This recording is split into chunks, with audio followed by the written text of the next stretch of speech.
والصلاة والسلام على أشرف الأنبياء والمرسلين وعلى آله وصحبه وسلم. اللهم صل على سيدنا محمد وعلى آل محمد وعلى آله وصحبه أجمعين. اللهم أعنا على ذكرك وشكرك وحسن عبادتك. رب اشرح لي صدري ويسر لي أمري واحلل عقدة من لساني يفقه قولي. Assalamualaikum warahmatullahi wabarakatuh. Salam sejahtera, salam ukhuwah pada Al-Fadhil Ustaz dan semua sahabat pencinta ilmu yang dikasihi Allah, yang dengan izinnya juga dapat kita duduk dalam majlis ilmu yang barakah ini. Alhamdulillah kita masih lagi menjadi pilihan Allah untuk duduk dalam majlis ilmu pada petang ini.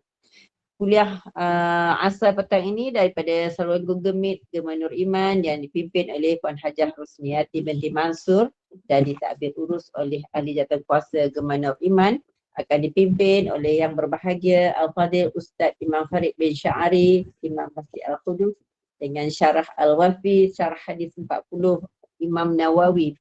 Bagi menambahkan keberkatan majlis, mohon ihsan Ustaz untuk memimpin bacaan umul kitab Al-Fatihah dan pahalanya kita hadiahkan kepada baginda Rasulullah sallallahu alaihi wasallam, keluarganya, para sahabatnya, para anbiya, para solihin, alim ulama, guru-guru kita, ibu bapa kita, keluarga kita dan semua para muslimin dan muslimat sama ada yang masih hidup ataupun telah kembali ke rahmatullah. Al-Fatihah. أعوذ بالله من الشيطان الرجيم بسم الله الرحمن الرحيم الحمد لله رب العالمين الرحمن الرحيم مالك يوم الدين إياك نعبد وإياك نستعين اهدنا الصراط المستقيم صراط الذين أنعمت عليهم غير المغضوب عليهم ولا الضالين آمين. Amin, amin, ya Rabbal Alamin. Untuk meneruskan majlis, saya dengan penuh takzim menyerahkan majlis ini kepada Al-Fadhil Ustaz. Dengan segala hormat, silakan Ustaz. Terima kasih pengerusi majlis. Assalamualaikum warahmatullahi wabarakatuh. Alhamdulillah nahmaduhu wa nasta'inuhu wa nastaghfiruh wa nu'minu bihi wa natawakkalu alaih wa na'udzu billahi min syururi anfusina wa min sayyiati a'malina man yahdihillahu fala mudilla lah wa man yudlil fala hadiya lah.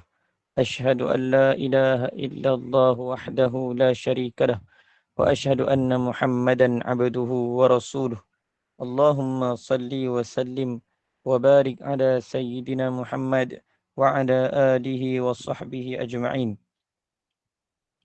Subhanaka la ilma lana illa ma 'allamtana innaka antal alimul hakim.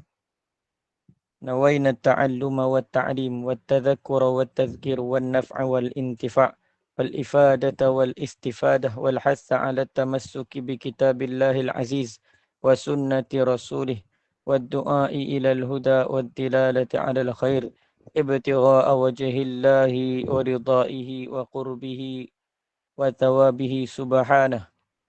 Allahumma alhimna ilman nafqahu bihi awamiraka wa nawahik warzuqna fahman na'rifu bihi kaifa nunaji ya arhamar rahimin. Allahumma inna nas'aluka fahman nabiyyin wa hifzal mursalin wa ilhamil malaikatil muqarrabin. Allahumma aghnina bil ilm wa zayyinna bil hilm wa akrimna bit taqwa wa jammilna bil afiyah. Allahumma inna nastawdi'uka ma qara'nahu aw naqra'uhu fi hadzal majlis wa ma qablahu wa ma ba'dah fahfazhu 'alaina hatta taruddahu ilaina waqta ihtiyajina ilaih ya arhamar rahimin. Allahumma akrimna binuril faham wa akhrijna min zulumatil waham waftah lana abwaaba rahmatik wanshur 'alaina hikmatak ya arhamar rahimin. Rabbi shrah li sadri wa yassir li amri wahlul 'uqdatam min lisani yafqahu qawli, amma ba'd. Alhamdulillah, kita bersyukur kepada Allah Subhanahu wa taala kerana dengan limpah kurnianya dia telah memberi peluang kepada kita untuk kita sama-sama duduk dalam majlis ilmu, majlis yang sangat-sangat diberkati oleh Allah Subhanahu wa taala.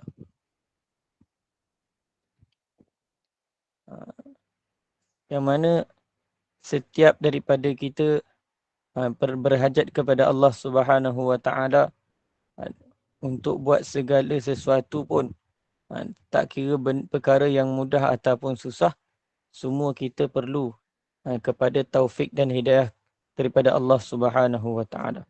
Mudah-mudahan dengan kita duduk dalam majlis ilmu, Allah Subhanahu wa taala bukakan hati kita, lapangkan dada kita, memberi ketenangan kepada kita, dan mendapat mengambil manfaat daripada apa yang kita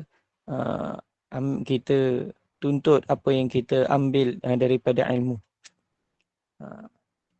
Amin ya rabbal alamin. Jadi insya-Allah pada petang ini kita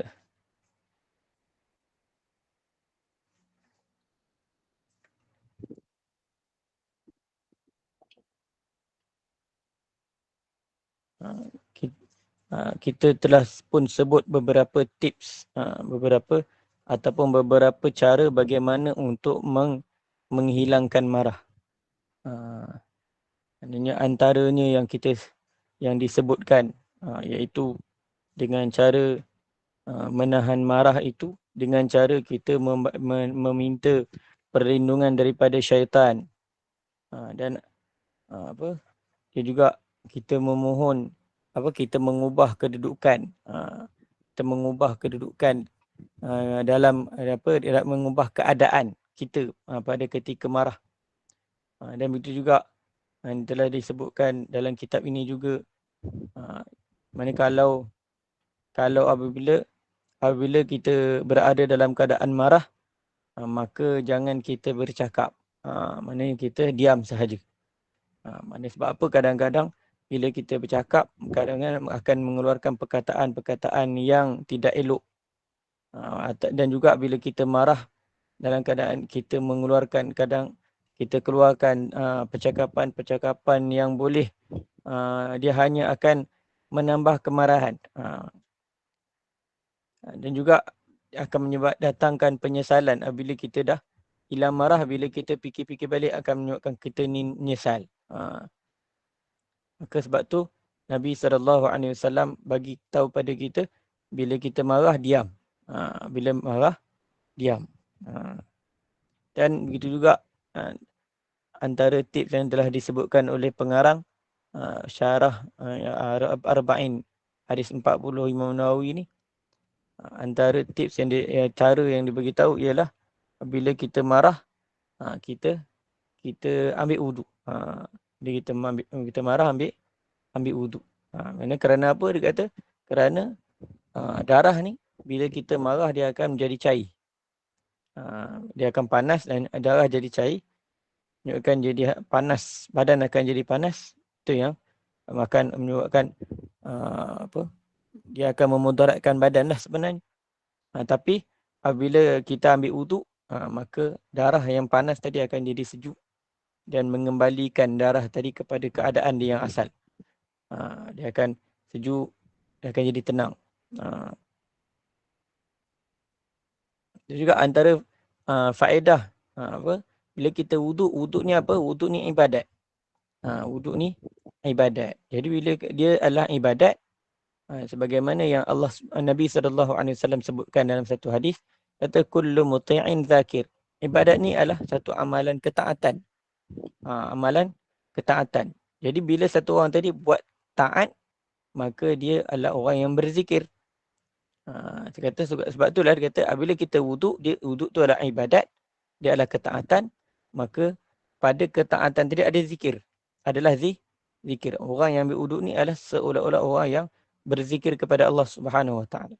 Jadi bila kita ambil wuduk, maka bila kita berada dengan wuduk, syaitan akan tiupkan kemarahan tadi. Dalam hati manusia syaitan tadi akan jauhkan diri. Sebab syaitan ni api. Syaitan ni daripada api, dia panas. Bila ambil wuduk tadi dia boleh padamkan kepanasan. Sebab tu فإذا غضب أحدكم فليتوضأ. Innal ghadaba minasyaitan. Kemarahan itu datangnya daripada syaitan. Wa inna syaitana khuliqa minan nar. Syaitan itu dicipta daripada api. Syaitan ni dicipta daripada api. Syaitanlah yang akan menyebabkan kita ni bertambah panas, bertambah marah. Jadi bila dan yang akan memadamkan api adalah air. Mana tabiat api tadi dia kalah dengan air. Maka sebab itulah Nabi sallallahu alaihi wasallam sabda, fa idza ghadiba ahadukum, bila kamu marah maka hendaklah kamu berwuduk. Maka wuduk itu yang akan meredakan kita daripada kemarahan. Dan apabila yang dicakapkan tentang marah yang disebutkan ni tadi ialah marah yang dikeji. Marah yang mana? Marah yang menyebabkan yang dicela, marah yang tercela. Sifat marah yang tercela. Jadi bila sifat marah yang tercela ni perlu dijauhi. Dan sebab itulah ada dia punya cara-cara penyelesaian dia kalau satu orang tadi berada dalam keadaan marah. Jadi bila marah tu macam-macam kena buat supaya menjauhi marah. Tetapi ada juga marah yang mana ianya tidak dicela. Tapi ada juga marah yang tidak dicela.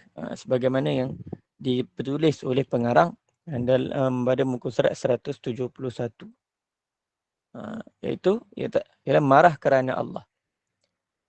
Di sini pengarang menyebutkan syarih, dia datangkan tajuk perkara yang ke-8 ini ialah marah kerana Allah.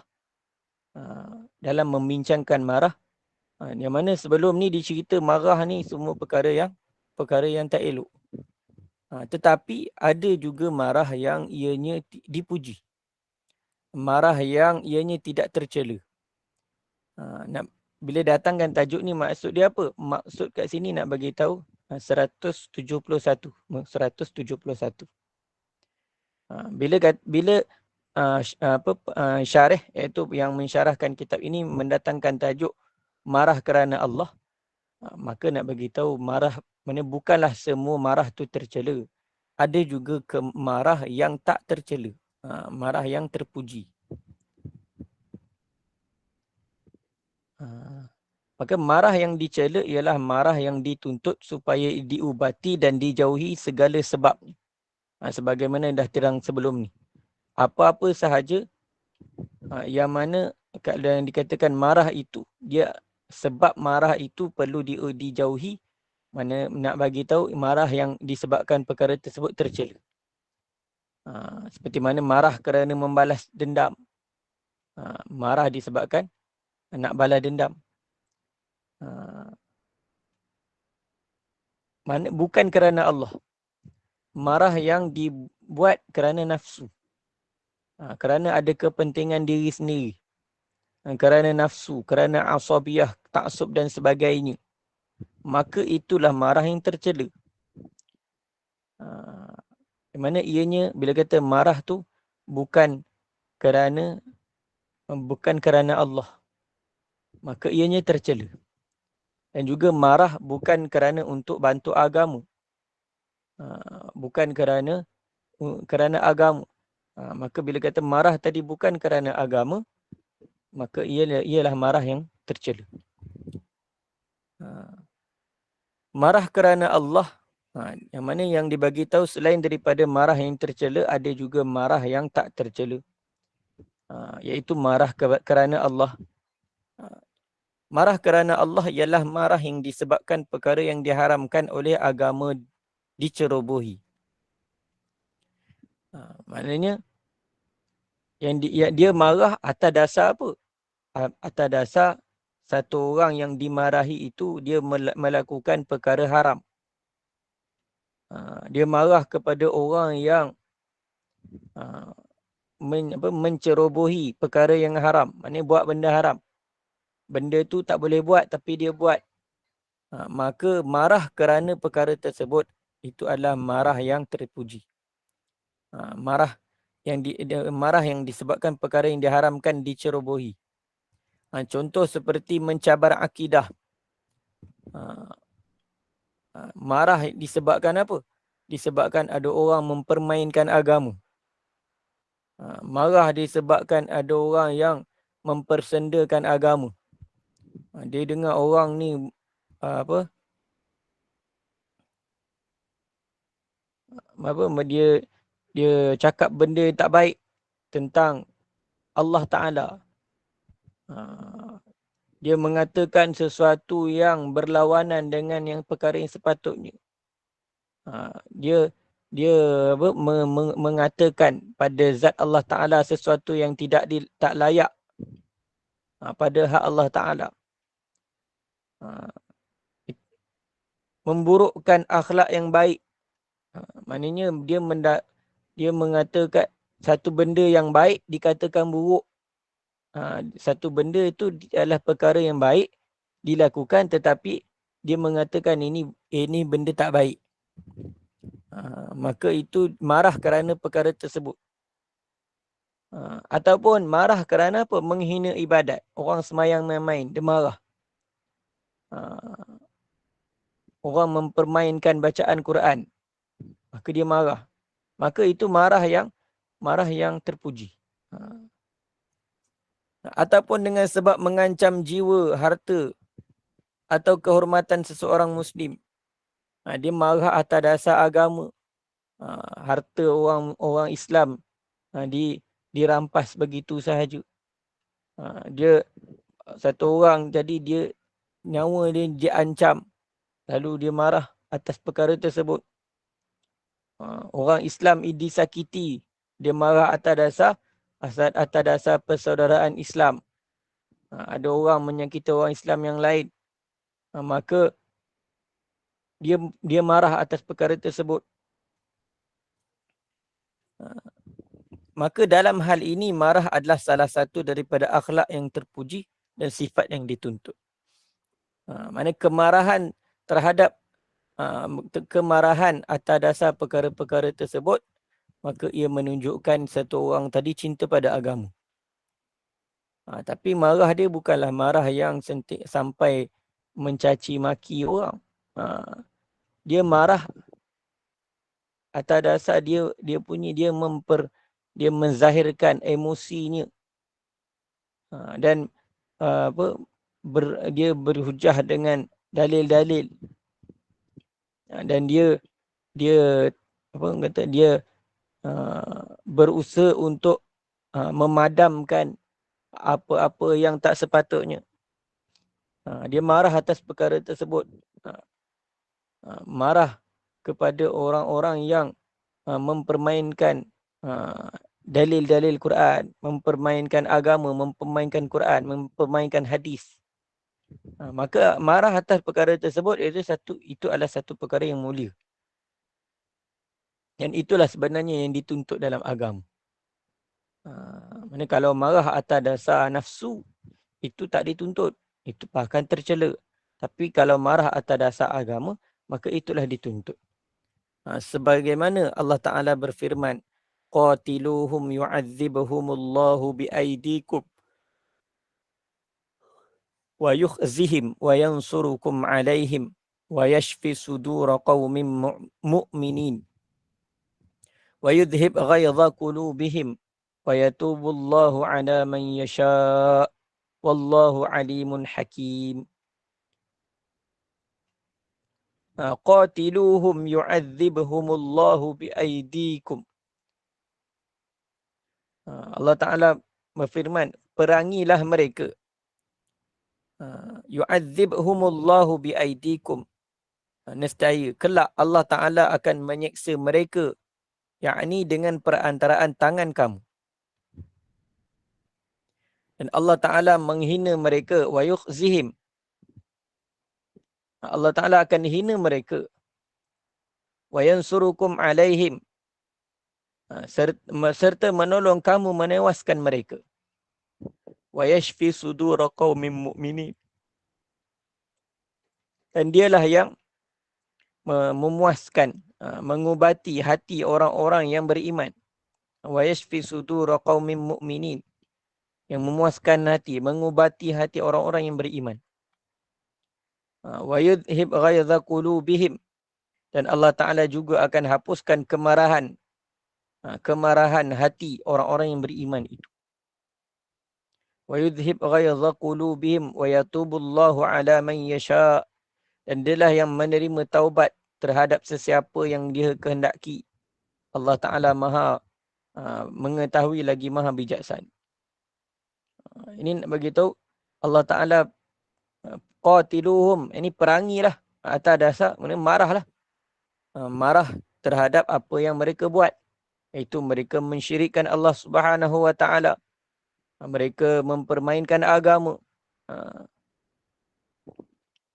Dalam sebuah hadis disebut yang bermaksud Rasulullah SAW adalah lebih pemalu daripada anak dara yang berada di sebalik tirai.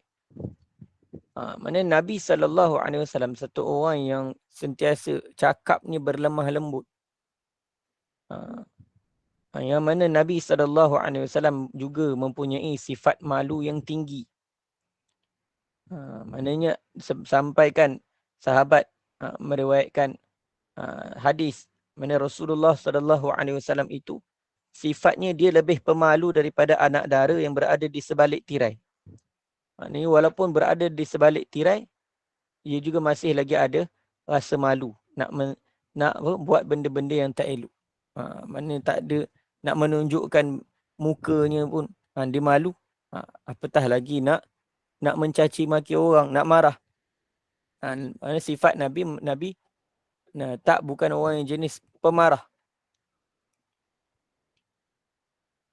Apabila Rasulullah SAW melihat sesuatu yang baginda benci, maka kami akan mengetahuinya daripada wajahnya. Biasanya tak marah. Tapi bila benda yang tak betul buat, maka Nabi nampak dia punya riak muka pun dah tahu ni Nabi marah. Sebab apa? Biasa Nabi tak marah, tapi Nabi punya muka jadi jadi lain. Maka boleh dapat tahu keadaan Nabi SAW itu sedang marah. Ini marah juga ada pada Nabi SAW. Tetapi marah yang ada pada Nabi bukanlah marah berdasarkan nafsu semata-mata. Tapi marahnya Nabi SAW adalah atas dasar agama. Maka bila Nabi SAW begitu lemah lembut dalam percakapan, tetapi apabila datangnya perkara yang membuatkan baginda marah, maka ia akan menyebabkan orang boleh tahu dia ni marah. Telah diriwayatkan yang bermaksud Rasulullah SAW tidak pernah marah dengan sesuatu sebab. Nabi bukan jenis orang yang sentiasa nak marah orang. Tak. Kalau tak ada sebab, memang Nabi SAW tak marah. Tak pernah marah. Tetapi apabila apa yang diharamkan oleh Allah Ta'ala dilakukan, bila ada benda yang Allah Ta'ala haramkan dibuat di hadapan baginda SAW, dalam pengetahuan baginda SAW, maka baginda akan marah. Maka baginda akan marah. Maka pada ketika itu sesuatu pun tidak boleh menundukkan kemarahannya. Bila Nabi SAW sedang marah, maka tak ada seorang pun boleh tundukkan kemarahan tersebut. Tak boleh. Mana benda tu satu perkara yang sangat-sangat penting bagi Nabi SAW. Sangat-sangat perlu untuk dielakkan daripada sangat-sangat perlu untuk tidak dilakukan. Itu benda yang diharamkan. Maka benda tak ada satu pun, tak ada seorang pun yang boleh hentikan kemarahan tersebut. Boleh tundukkan kemarahan baginda SAW. Diriwayatkan oleh Imam Bukhari, Muslim dan lain-lain. Nak beritahu apa? Beritahu marah ini satu perkara yang ada marah yang tercela, ada marah yang dituntut.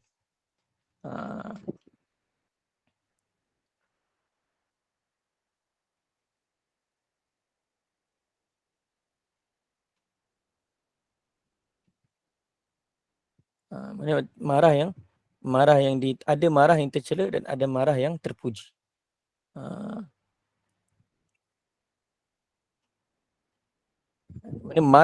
Mana marah yang terpuji ni adalah marah kerana Allah Ta'ala, kerana kebenaran, kerana untuk bela agama. Khususnya boleh marah apabila perkara haram dilanggar. Sebagaimana Imam Ibn Rajab Al-Hambali rahimahullah ta'ala berkata, kewajipan atas seseorang mukmin, wajib atas setiap orang Islam itu, orang mukmin itu,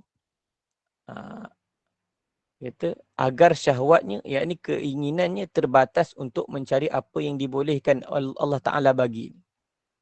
Mana wajib dia menunaikan perkara yang terbatas untuk, maknanya dia boleh, boleh untuk dia buat sesuatu, tapi sesuatu tu terbatas. Ada benda boleh, ada benda tak boleh. Jadi janganlah melampaui batasan tersebut. Hendaklah meraih syahwat ataupun keinginan yang dibolehkan tersebut dengan niat yang baik. Kalau benda tu boleh buat, maka buat dengan niat yang baik, sehingga dapat pahala. Dan hendaknya kemarahan seseorang mukmin itu menolak gangguan dalam agama yang menimpanya. Mana kalau orang Islam tu dia marah, maka marah yang mana menolak perkara yang merosakkan agama. Ataupun menolak gangguan dalam agama yang menimpa orang lain. Dan juga kemarahan orang Islam itu adalah untuk menghukum orang-orang yang maksiat kepada Allah Ta'ala dan Rasul. Atas dasar agama boleh, tapi atas dasar keinginan nafsu, maka ianya perlu dielakkan.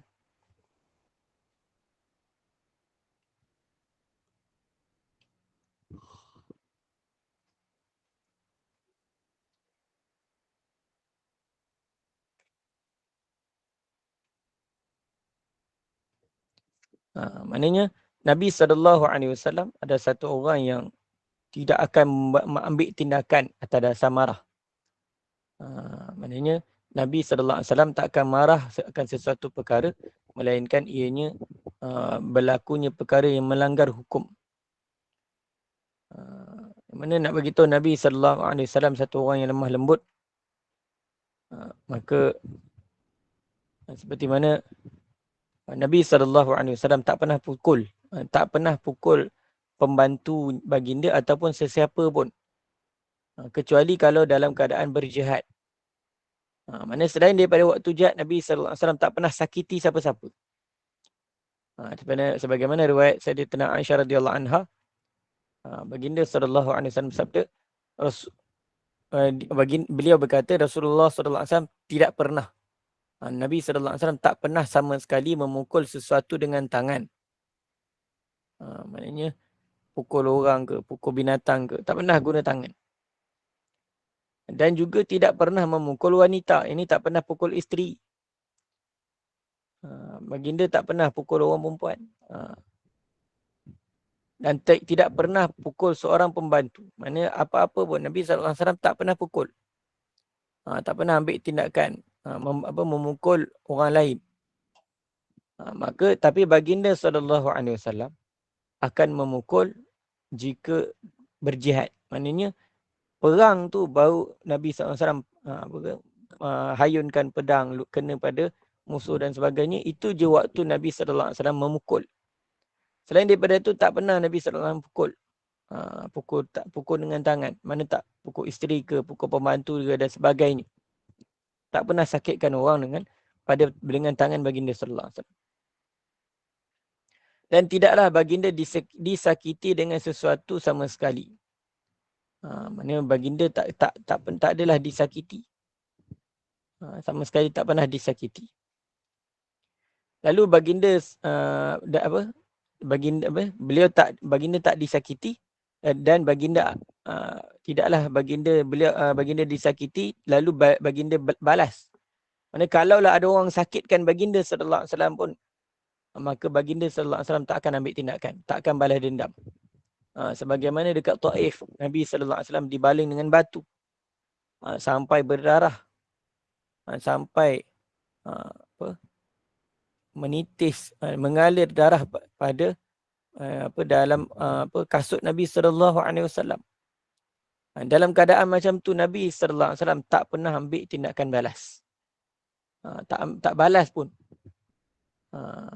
Kecuali ada sesuatu perkara yang diharamkan oleh Allah Taala dilanggar, maka baginda akan membalas dengan hukuman kerana Allah Taala.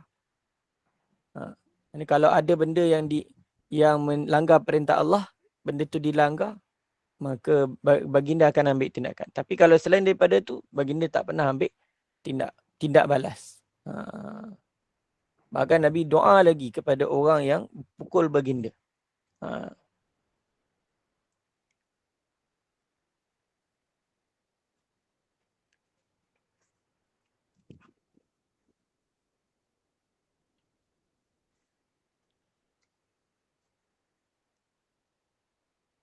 Yang mana nak beritahu akhlak Nabi SAW, baginda tak pernah marah atas satu perkara, melainkan hanya kerana Allah Ta'ala ketika berjihad sahaja. Dan juga begitu juga akhlak Nabi SAW, akhlak Nabi adalah akhlak Quran. Maka orang yang ikut betul-betul dengan Al-Quran, maka dia akan dapat, dia akan terselamat daripada fitnah ghadab ini, marah dia. Iaitu apa maksud akhlak baginda adalah akhlak Al-Quran? Maka maksudnya ialah baginda SAW beradab dengan adab-adab Al-Quran dan berakhlak dengan akhlak-akhlak Al-Quran. Apa sahaja yang dipuji oleh Al-Quran, maka itulah yang baginda suka. Apa sahaja yang dicela oleh Quran, maka itulah perkara yang baginda tak suka. Jadi maknanya kita kena ikut sebagaimana akhlak Nabi SAW.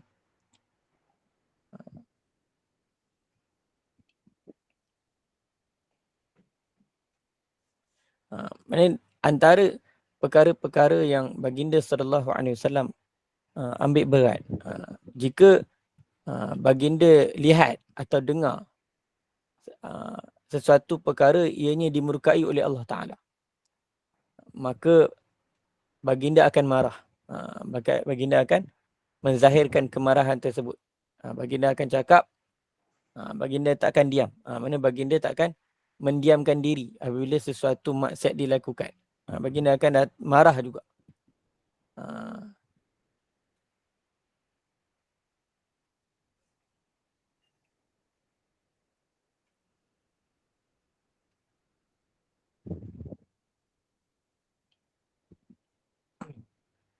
Kemudian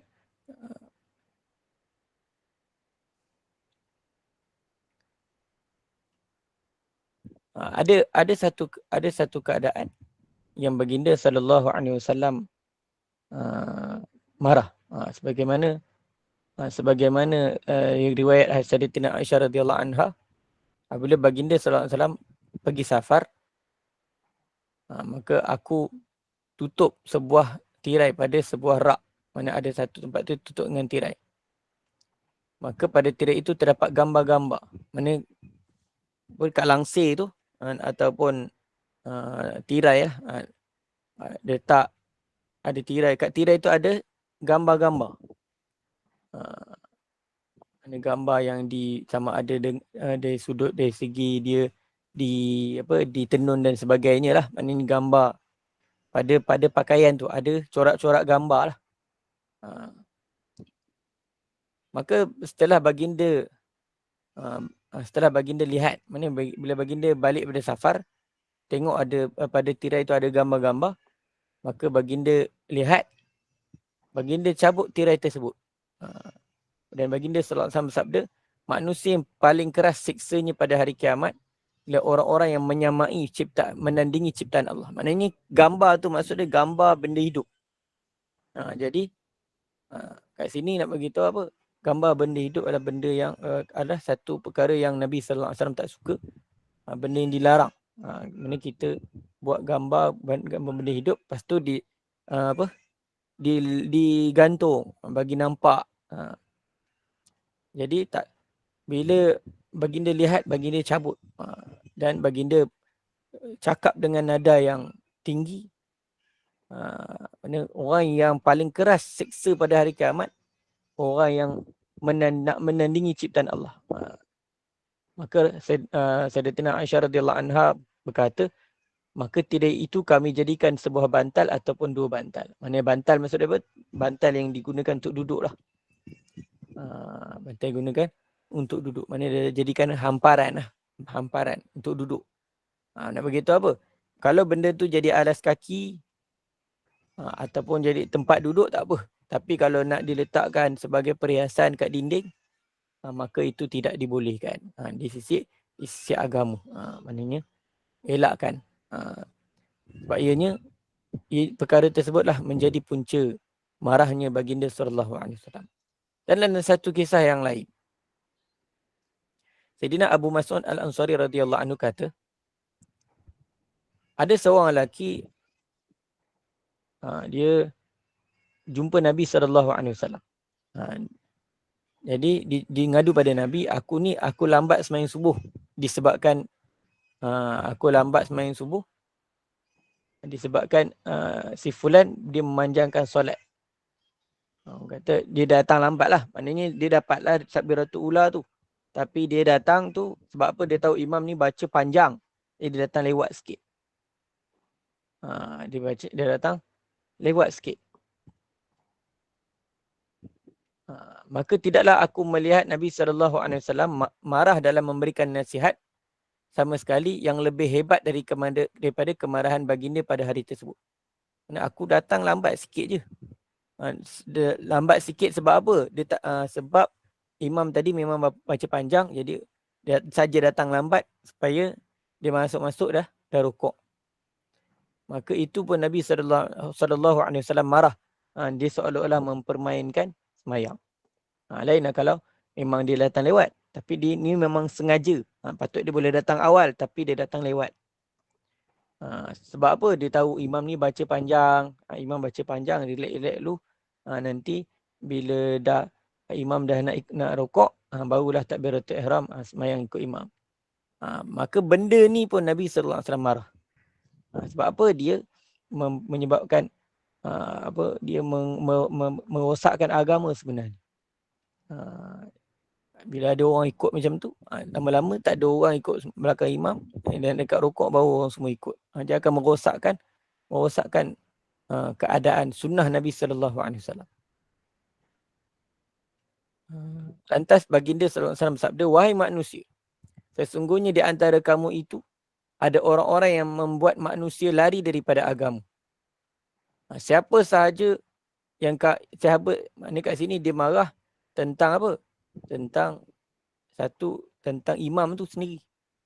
Satu tentang orang yang datang lambat. Kat sini nak beritahu imam tu dia sengaja memanjangkan sembahyang, menyebabkan orang pun akan mengurangi pahala dia. Dia menjadi sebab orang lari daripada agama. Siapa sahaja di antara kamu yang mengimami orang ramai, maka hendaklah dia meringkaskan. Maksudnya kalau kat sini kita siapa-siapa yang jadi imam, maksudnya kalau ada orang yang jadi imam, maka dia kena tengok orang belakang. Pastikan orang belakang tadi, kalau orang yang sama je dan dia redha dengan kita punya baca panjang, maka tak ada masalah, boleh silakan baca panjang. Tetapi kalau kita tengok belakang ni orang bertukar ganti. Contohnya sembahyang dekat dia jadi imam masjid yang mana memang tempat persinggahan. Dan memang orang bertukar-tukar lah. Mana dia tidak, orang yang sama tu berapa kerat je. Kadang-kadang 4-5 orang je yang memang orang makmum tetap. Yang lain tu semua makmum yang berubah-ubah. Maka ketika itu dia kena tengok keadaan. Sama ada dari sudut apa, ada tak orang tua dalam jemaah sembahyang tersebut. Ada ke orang yang uzur dalam jemaah tersebut. Maka kalau dia, dan kadang-kadang terutamanya kalau orang kita duduk bandar, maka kita ada orang yang ada urusan yang perlu disegerakan. Jadi dia kalau imam baca panjang, maka dia akan menyebabkan dia akan rasa susah hati. Lama-lama dia tak datang dah sembahyang. Jadi kat situ kena ambil pengajaran dari sudut situ. Mana kalau kata ada orang-orang anak-anak kita ke yang jadi imam, ini antara perkara penting yang perlu diketahui. Kata maka hendaklah dia meringkaskan. Kerana apa? Di belakangnya itu ada orang yang sudah tua, ada orang yang lemah dan ada orang yang memiliki keperluan. Ada orang dia ada benda yang perlu nak dibuat. Jadi kalau sembahyang lama-lama menunjukkan urusan dia tu tak dapat nak diselesaikan. Jadi tak bolehlah macam tu. Okey. Ini sedikitlah daripada kisah-kisah keadaan Nabi SAW. Nabi SAW akan marah apabila perkara-perkara agama yang dipermainkan. Perkara-perkara agama tidak dipandang perkara tu mudah, perkara tu remeh. Maka pada ketika itulah Nabi SAW akan marah. Tapi kalau setakat benda-benda yang kecil, baginda SAW takkan marah. Bahkan akan bagi nasihat dengan cara yang lemah lembut. Pemarah bertanggungjawab terhadap tindakannya. Kat sini pengarang menyebutkan tajuk ini, yang perkara yang ke-9 ni tentang hukum. Tentang hukum. Yang ni bila satu orang tadi dia panas barat. Dan kadang-kadang dia punya kemarahan tadi tak dapat nak dikawal. Menyebabkan kadang-kadang dia memecahkan barang dan sebagainya. Kalau barang tu barang dia lain cerita. Tapi barang tu barang orang. Contohlah dia marah-marah dia tumbuk dinding kedai. Contoh. Ataupun dia marah-marah dia tumbuk kereta orang sampai kemik. Pecah cermin tingkap kereta. Ataupun cermin depan kereta pecah. Disebabkan dia melepaskan kemarahan. Maka atas dasar perkara tersebut pengarang dia syarah didatangkan tajuk ini nak menerangkan apa hukumnya kalau orang yang marah yang dia tak sedar pun di tengah marah dia pecahkan barang dan sebagainya. Adakah dia perlu ganti balik ataupun tidak? Sekiranya seseorang insan yang berada dalam keadaan marah merosakkan sesuatu yang berharga kepunyaan orang lain, maka harta tersebut berada di bawah jaminannya. Nak bagi tahu dia kena jamin semua benda-benda yang rosak tersebut. Dia tak boleh lepas pandang macam tu je. Dia tak boleh biarkan macam tu. Contoh dia marah-marah dia pecahkan cermin pintu ataupun cermin tingkap. Maka dia kena jamin, dia kena doman dekat situ. Dia tak terlepas. Kecuali kalau pemilik kepunyaan yang empunya barang tersebut mengatakan tak apa aku maafkan. Itu dah cerita. Tapi kalaulah dia tak maafkan, maka itu hak dia. Maka orang yang melakukan kerosakan tadi dalam keadaan marah, dia mengamuk dan sebagainya menyebabkan pecah, merosaknya barang orang lain, maka dia kena dhaman, kena jamin.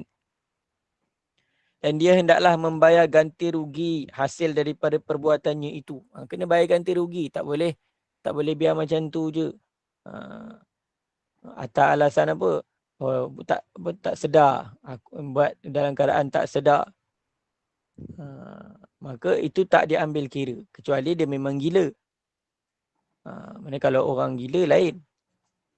Tapi orang gila pun kalau dia ada dia punya waris dia, wali dah kena tanggungjawab. Kalau ada anak kecil yang kalau rosakkan barang, maka wali dia tanggungjawab.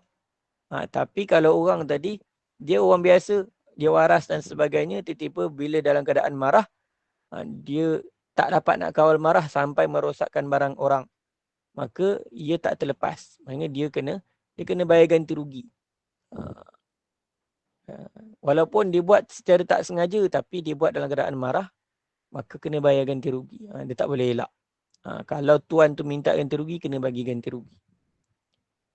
Sekiranya dia membunuh satu jiwa dengan sengaja, ini dia mengamuk-ngamuk sampai dia bunuh orang, maka dia juga dikenakan qisas. Tak kisahlah, dia kata dia buat tu dia buat dia apa tikam tu dalam keadaan marah, tak sedar dia dalam keadaan marah, dia tikam orang. Orang tadi mati ataupun orang tadi cedera parah, maka dia kena tanggungjawab. Dia kena bertanggungjawab juga. Dia tak sama macam orang yang gila. Orang gila ni terlepas. Tapi kalau orang yang dia tak gila, tapi bila dalam keadaan marah dia tak dapat kawal marah, maka dia tidak terlepas. Maknanya dia akan dikenakan qisas. Maknanya kalau ada qisas, kalau orang yang ada hak qisas, kalau memaafkan, maka dia kena bayar diat. Walaupun dia buat dalam keadaan dia tak sedar. Tapi dikira perbuatan tu ialah perbuatan yang sengaja. Sekiranya ia melafazkan lafaz kufur, maka dia dihukum murtad sehinggalah dia bertaubat. Kalau dia marah sampai dia ucapkan lafaz yang menyebabkan dia terkeluar daripada Islam, maka dia dihukum murtad juga. Dia walaupun dia rasa benda tu dia tak sengaja cakap, tapi dia melontarkan perkataan tersebut, maka dia jatuh hukum kufur. Sampailah dia taubat. Jadi dia kena taubat lah. Dia jangan, kalau dia sedar dia buat benda tu, kena bertaubat. Ucap balik 2 kalimah syahadah. Sekiranya dia bersumpah untuk melakukan sesuatu, maka sumpahnya mestilah dilaksanakan. Maknanya kalau dia dalam keadaan marah, dia bersumpah, maka sumpah tu dikira. Dia bukan sumpah lara. Dia sumpah tu dikira. Dia kena laksanakan sumpah tersebut. Dan sekiranya dia mentalak isterinya dalam keadaan marah, contoh ada satu kes. Satu orang ni datang jumpa saya. Ustaz, macam mana lah? Saya ni memang jenis panas barat. Tiba-tiba ada satu, waktu dia datang tu dia kata, saya baru cakap, saya baru lafaz talak pada isteri. Dia kata dia talakkan isteri dia. Mana dia kata, lepas tu apa? Tapi dia kata saya jatuhkan talak tu, dia kata dalam keadaan dia dalam keadaan marah. Jadi tak sedar, dia kata. Jadi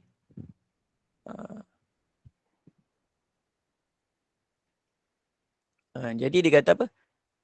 Dia kata dia lafazkan tersebut dalam keadaan dia marah.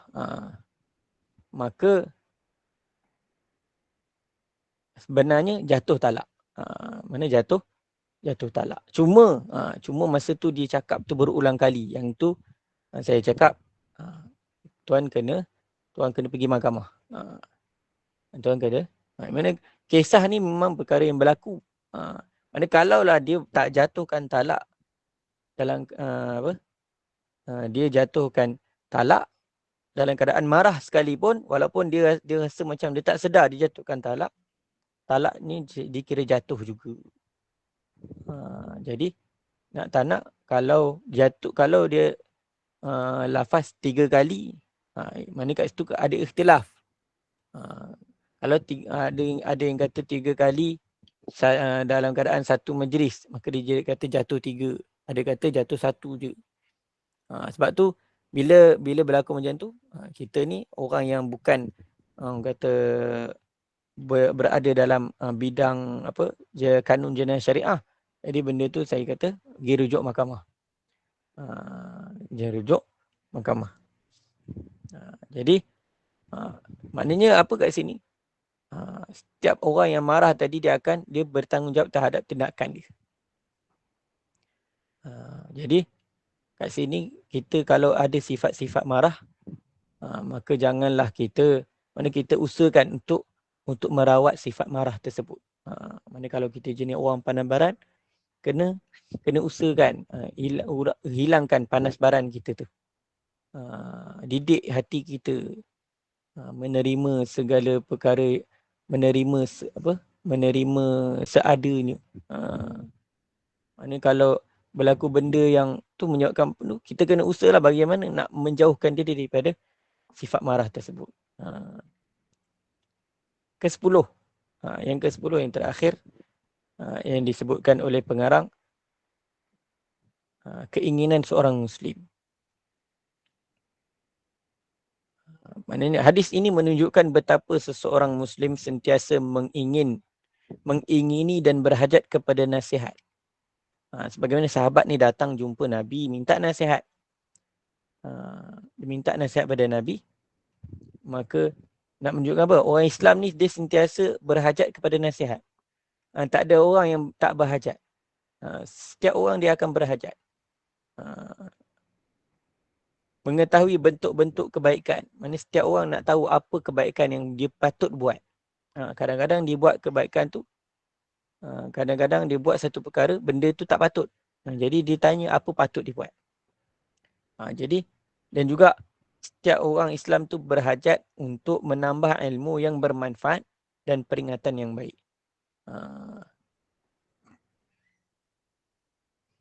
Begitu juga hadis ini menganjurkan supaya kurang bercakap. Maknanya kat sini, dia menganjurkan kepada kita jangan banyak cakap sangat. Kadang-kadang percakapan tadi membawa kepada lagha, membawa kepada mudarat. Maknanya bila banyak cakap kadang-kadang boleh bawa kepada fitnah. Kadang-kadang boleh membawa kepada mengumpat dan sebagainya. Orang yang jenis suka bercakap. Kalau dia suka bercakap tapi cakap benda yang baik-baik, maka tak ada masalah, teruskan. Tetapi kalau dah jenis suka bawa cerita orang, jenis suka cakap, sampai apa benda dia cakap pun, dia pun tak tahu apa benda dia cakap.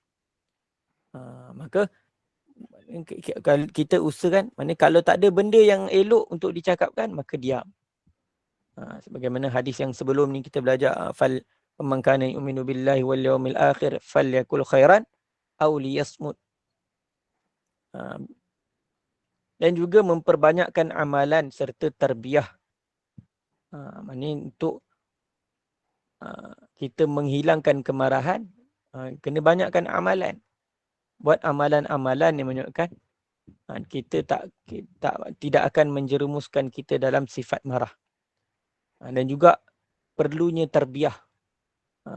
Perlunya tarbiyah melalui qudwah, yang ini contoh ikutan yang baik. Maknanya dengan kita ikut cara Nabi SAW, dengan hadis Nabi SAW, ikut perkara-perkara yang baik, amalan-amalan, akhlak-akhlak yang baik, maka ianya akan menyebabkan kita jadi seorang Islam yang unggul di sisi Allah Subhanahu wa Ta'ala. Mudah-mudahan apa yang dimuzakarahkan, apa yang dibincangkan pada petang ini dan tentang hadis la taghdab ini, mudah-mudahan dapat kita ambil pengajaran dan dapat kita sama-sama amalkan dan sampaikan kepada orang lain. Aqulu qawli hadha wa astaghfirullahal azim li wa lakum wa lisairil muslimina wal muslimat fastaghfiruh innahu huwal ghafurur rahim. Ustaz, kita nak buka soalan tak? Boleh. Okey, silakan semua jemaah. Siapa-siapa yang nak bertanya dengan Ustaz, dipersilakan. Assalamualaikum Ustaz. Saya nak tanya tentang yang tadi macam langsir ke apa kan yang Ustaz kata kalau ada gambar benda-benda hidup tu. Contohlah sekarang kan macam corak-corak yang dia buat gambar gajah lah kan dekat corak langsir kan. Macam tu tak boleh lah ya Ustaz? Kalau ikutkan tak boleh ya. Maknanya kalau benda binatang ataupun manusia lah. Kalau setakat gambar pokok apa semua tak ada masalah. Okay, baik Ustaz, terima kasih. Ada lagi soalan? Silakan. Sorry Ustaz, nak tanya lagi. Kadang kalau macam baju-baju di Indonesia kan, kadang dia punya corak tu macam dia sulam kan. Sulam tapi macam sulam gambar gajah. So baju-baju macam tu pun tak boleh pakai ke? Seharusnya dia elakkan lah. Ustaz, macam mana Terima kasih. t-shirt yang ada gambar-gambar idola tu, Ustaz? Macam inilah baju-baju t-shirt ada gambar-gambar lah. Macam apa? Gambar search. Gambar-gambar tu. Macam mana Ustaz tu?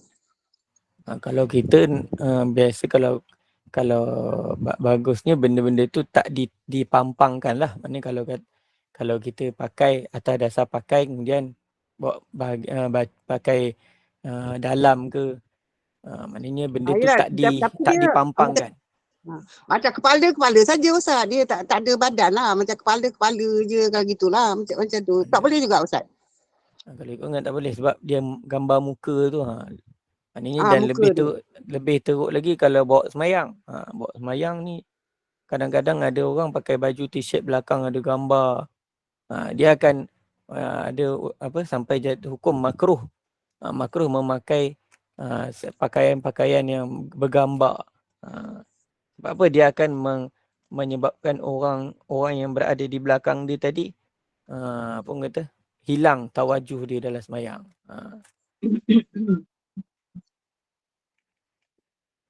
Kalau yang luar boleh kita hukum pakai tu sebenarnya tak ada masalah, tapi dari sudut adabnya benda tersebut tak boleh pakai lah. Benda tu ditegah oleh Nabi sallallahu alaihi wasallam. Maknanya kalau kita nak pakai kalau kita pakai jenis untuk dalam je, tak dipampangkan, tak dizahirkan, itu tak ada masalah. Maknanya cuma kalau pakai untuk diperlihatkan gambar benda-benda hidup. Ini contoh kalau gambar kartun yang mana dia tak sempurna seperti mana gambar yang betul. Itu tak apa.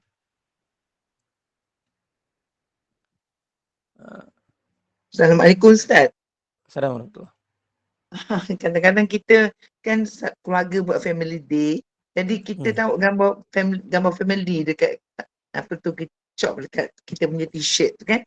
Untuk kita punya kumpulan family day tu. Gambar kita lah, katalah saya ada 5 orang anak, gambar dengan suami dengan anak semua. Kita cop pada t-shirt tu. Jadi semua orang pakai t-shirt tu. Tak boleh Ustaz? Pakai sebenarnya tak ada benda tu dari sudut dalam mazhab Syafi'i benda tu hukum dia harus. Cuma dari sudut yang Nabi sallallahu alaihi wasallam tak bagi tu dari sudut orang kata apa? Dari sudut kewarakan. Dari sudut kewarakan. Kalau tak bawa semayang tak apalah Ustaz kan? Boleh? Takut bawa semayang, takut mengganggu orang. Hukum dia harus. Tapi kalau bawa semayang itu yang ada hukum lain. Ya tak boleh lah, takut mengganggu jemaah lain. Kalau macam pakai luar semayang tak apa kan? Tak ada masalah, hukum dia harus. Cuma yang yang disebut dalam hadis tu, yang Nabi marah tu adalah kerana apa? Tak kena dengan keadaan kata haibah Nabi sallallahu alaihi wasallam. Maknanya dan Nabi ni satu apa dia punya orang kata aura dia sendiri. Aura sebagai Nabi. Jadi benda-benda tersebut tak sesuai dengan Nabi. Sebab tu Nabi marah benda-benda tersebut. Atas dasar agama lah. Maknanya untuk benda-benda tersebut akan mengurangkan kewarakan. Assalamualaikum Ustaz. Assalamualaikum. Tadi Ustaz dia cakap Nabi marah ada orang yang melambat-lambatkan solat jemaah kan? Kalau macam yang sekarang ni yang saya nampak waktu especiallynya waktu solat Jumaat lah. Masa khutbah tu diorang makan-makan dulu, lepak-lepak dulu. Lepas tu bila dah rakaat pertama pun melenggang kangkung, rakaat kedua baru dah tergigih nak join. Macam kita yang nampak tu, kita nak marah macam mana? Nak tegur ke? Nak marah dalam hati ke? Okey. Kalau kita boleh secara contoh kata falyughayyirhu biyadihi. Kalau kita ada kuasa untuk tegah dengan cara dengan tangan, maka kita ubahlah kemungkaran tu dengan tangan. Maknanya bila macam tu satu bentuk kemungkaran lah maksudnya. Maknanya kita boleh suruh dia masuk, suruh dia cepat-cepat. Tapi kalau kata tak boleh, dengan kalau kata dengan tangan, dengan lidah. Tapi kalau kata tak mampu dengan lidah, dengan hati lah, maknanya kita doa lah supaya Allah Ta'ala ubah keadaan tu. Jadi kadang-kadang orang-orang macam ni dia tak cukup ilmu dengan benda-benda tersebut. Jadi Ustaz, itulah Ustaz. Saya nak tanya jugalah ni pasal semayang Jumaat ni Ustaz. Kadang-kadang macam khutbah tu kan dia sebahagian daripada semayang kan. Tapi kalau macam dia berlengah-lengahkan tak dapat khutbah tu sah ke Jumaat dia Ustaz? Kan Jumaat tu khutbah tu kan daripada makna ni sebahagian daripada sembahyang lah tu kan dia daripada sembahyang kira sembahyang Jumaat lah. Tapi dia melengah-lengahkan apa semua sampai lepas khutbah tu baru nak sembahyang. Macam mana tu Ustaz? Sah ke sembahyang dia? Sembahyang Jumaat dikira, cuma dia tak dapat pahala Jumaat. Dia ada mendengar khutbah tu yang wajib untuk dengar, yang menyebabkan sahnya Jumaat, yang wajib dengar 40 orang mustautin. 40 orang lelaki yang cukup syarat Jumaat tu, yang syarat wajib tu. Jadi kalau dia bukan tak termasuk dalam kalangan orang yang wajib Jumaat, dia khutbah ni adalah dia sebahagian daripada Jumaat. Tapi kalau orang tu dia tak dengar khutbah tapi dia sembahyang Jumaat dia dapat juga. Cuma pahala Jumaat dah tak dapat. Jumaat tu dia sembahyang Jumaat tu dikira. Contoh dia dapat 1 rakaat, mana 1 rakaat dia dapat bersama dengan imam Jumaat dia dapat lah. Jumaat dia sah.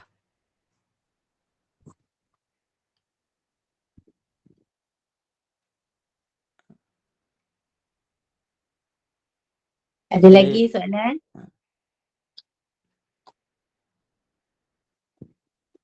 Ustaz, aku kira macam tu kan. Dia kira dia tak dapat pahala Jumaat, dia dapat pahala Zuhur je lah. Sembahyang Zuhur. Rugi lah kan? Dia tak dapat lah pahala sempurna Jumaat yang Nabi janji tu. Sayanglah. Orang lelaki ni susah, tak ada ilmu. Tak nak menuntut. Jadi kalau macam dia masuk rakaat yang kedua, dia kena tambah lagi 1 rakaat je lah. Walaupun tak dengar khutbah. Ya. Okay. Apalah, sia-sia je. Pergi semayang tapi tak dapat pahala.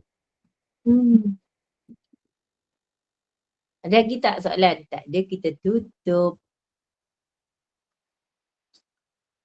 Mungkin orang tu masbuk ya Ustaz. Orang yang Jumaat yang mungkin hanya dapat 1 rakaat tu mungkin dia masbuk, bukan dia sengaja. Kalau dia sengaja, tu memang rugilah bagi dia kan? Rugilah.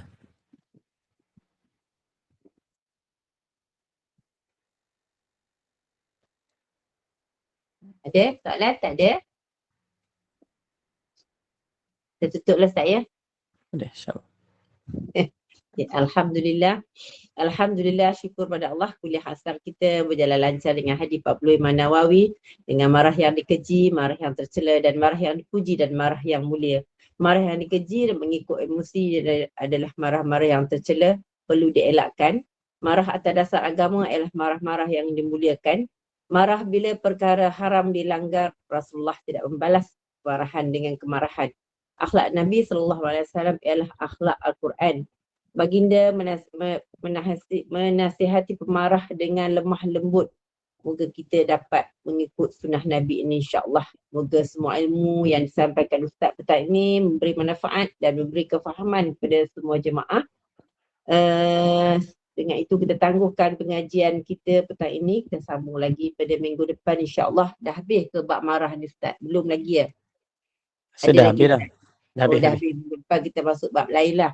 Okey, insya-Allah dengan itu saya mohon izin Ustaz untuk buat sikit bahan kuliah pada malam ni. Pada kuliah maghrib pada pukul 8 malam kita akan bersama Al-Fadhil Ustaz Muhammad Khairul Fahmi bin Muhammad Anwar dengan begitu rupanya kisah Nabi Adam. Pada pukul 9.15 malam kita akan bersama Al-Fadhil Imam Wan Abdul Halim bin Wan Muhammad Yusuf dengan sebagai Ketua Imam Masjid Sayyidina Osman bin Affan dengan Riyadhus As-Salihin. Dengan itu saya ucapkan ribuan terima kasih pada ilmu yang telah disampaikan Ustaz. Terima kasih kepada semua jemaah. Saya mewakili Gema Nur Iman. Mohon maaf anda ada segala kekurangan dalam majlis kita pada petang ini. Segala yang baik itu daripada Allah dan yang buruk itu adalah daripada kekurangan kami sendiri. Bagi menutup majlis, mohon Ustaz bacakan doa penutup dan surah kafarah dan surah Al-As dan saya akhiri dengan wabillahi taufiq wal hidayah. Assalamualaikum warahmatullahi wabarakatuh. Silakan Ustaz. سبحانك اللهم وبحمدك أشهد أن لا إله إلا أنت أستغفرك وأتوب إليك بسم الله الرحمن الرحيم والعصر إن الإنسان لفي خسر إلا الذين آمنوا وعملوا الصالحات وتواصوا بالحق وتواصوا بالصبر السلام عليكم ورحمة الله وبركاته. Waalaikumsalam.